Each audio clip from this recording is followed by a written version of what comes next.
Okay, so we all try to eat healthy, right? But what if I told you that natural granola bar or that low-fat yogurt is actually sabotaging your goals? In this explainer, we're going to pull back the curtain on the clever marketing and the hidden truths behind some of the healthy foods you probably trust the most.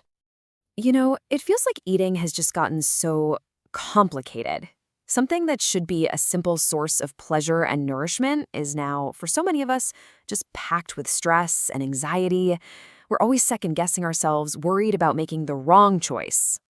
And believe it or not, this anxiety actually has a name: orthorexia. It's this obsession with clean eating that can go too far and become genuinely harmful. And when you're in that mindset, you become super vulnerable to all the marketing myths and food fads that sound great, but are hiding some pretty unhealthy secrets. All right, so let's dive into our first section and talk about culprit number one, hidden sugar. You're going to see how it sneaks into the very foods we're told are good for us. So, think about it. What's the classic healthy snack? The granola bar, right? I mean, it feels good to eat one. It's got oats, nuts, but the truth is, a lot of them are just candy bars in a really, really clever disguise. And really, this all comes down to the magic of marketing, doesn't it? You see words like organic, natural, nutritious, and you feel good. The other side, the candy bar, is at least honest about being a treat.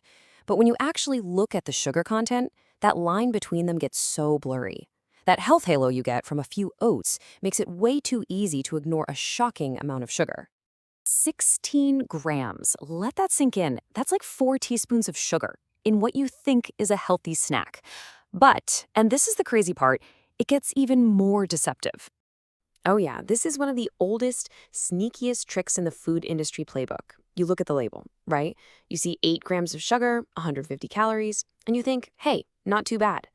But then you look closer. That serving size, it's for half the bar. I mean, honestly, who eats half a granola bar? Nobody. So you're actually getting double everything, 300 calories and all 16 grams of sugar, and you don't even know it. And look, this isn't just about granola bars. This trick is everywhere. Low-fat yogurt? They take out the fat, but then they pump it full of sugar to make it taste good. Sports drinks? Unless you're a pro athlete, you're basically just drinking sugar water. And rice cakes, the ultimate diet food, right? Well, they're so processed, they make your blood sugar go on a wild roller coaster, which just leaves you feeling even hungrier. Okay, let's move on to part 2. We're going to talk about the word natural, which might just be one of the most misleading words in the entire grocery store, and it's designed to make us feel safe. Let's start with fruit juice. I mean, it comes from fruit. It's got to be healthy, right? Well, maybe not. The second you turn a piece of fruit into juice, you change everything about it, and usually not for the better. So here's the deal. The best part of an actual whole piece of fruit is the fiber. Think of fiber like the brakes on a car. It slows down how fast the sugar hits your system. But when you juice a fruit, you completely strip out that fiber. So now there are no brakes. That sugar just floods your bloodstream and slams into your liver, basically the same way a can of soda does. The source material had this fantastic quote I have to share. Industrial honey is as natural as a TikTok filter. It just perfectly nails the issue with our next so-called natural food, honey. The stuff in the bear-shaped bottle is a world away from what our ancestors ate. Just look at the difference here. Traditional raw honey has real history and potential benefits, but the stuff you see on most shelves today, it's often so processed, so high in fructose, that your liver just gets overwhelmed. It can't process it all, so it does the only thing it can, turns it straight into fat. That natural label isn't telling you the whole story. Okay, on to part 3. The chemical imposters. These are the foods that use some serious science to trick you, promising things like zero sugar, but, well, they often create a whole new set of problems. This one sounds totally backward, I know. Can a zero sugar drink actually make you gain weight? You switch to diet soda to be healthy, but it might be doing the exact opposite. How on earth is that even possible? Okay, so here's how it works. It's all about confusing your body. Your tongue tastes that sweet flavor, and it immediately sends a message to your brain. Hey, sugar's on the way. So your body does what it's supposed to do. It releases insulin to get ready. But then, nothing. No sugar ever shows up. When you keep doing this over and over, you can seriously mess up your metabolism and your gut health, which could lead to the very weight gain you were trying to prevent. All right, here's another one you've definitely seen everywhere lately: activated charcoal. It's in lattes, ice cream, you name it. And it's always sold as this amazing detox ingredient. The source material for this explainer had the perfect analogy for it. It's like a drunk policeman. So here's the thing you have to understand. In a hospital, activated charcoal is serious business. They use it to treat poisonings because it's so powerful.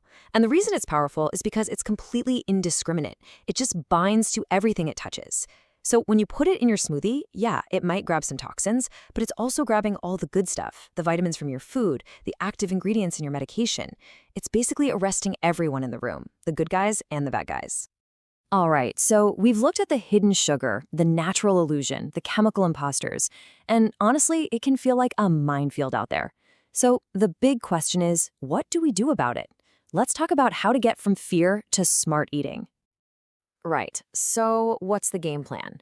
Look, the point of all this isn't to give you a new list of bad foods to add to your anxiety, not at all.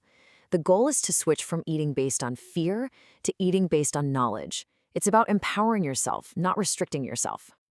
You know, it's funny. We tend to focus on the really obvious stuff, like the salt shaker sitting right there on the table.